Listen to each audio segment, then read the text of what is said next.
المشهور قوي ان انت تعمل انبادي على غير ريق، يعني انت تصحى من النوم تروح تعمل انبادي، ده غلط. ليه؟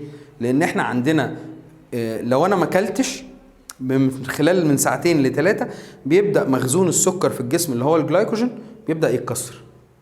مخزون السكر في الجسم ده بيتحسب من ضمن العضلات، فبالتالي لو انا قعدت اكتر من ساعتين 3 ما اكلتش، يعني انا لو اخر وجبه اكلتها الساعه 12 بالليل ورحت الساعه 10 الصبح اعمل انبادي اول ما صحيت، بالظبط انت بقالك 10 ساعات مفيش سكر انتيك، وبالتالي الجلايكوجين بتاعك بدا يتكسر.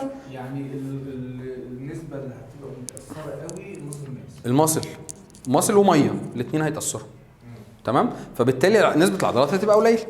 فالافضل ايه؟ ان انت تصحى على الاقل تاخد وجبه خفيفه حتى، وبعديها بساعتين 3 ايه تروح تعمل ايه الانبادي، مش قبل ساعتين لان الاكل هيفضل في بطنك، ومش بعد 3 ساعات لان الجلايكوجين هيبقى ايه اتكسر.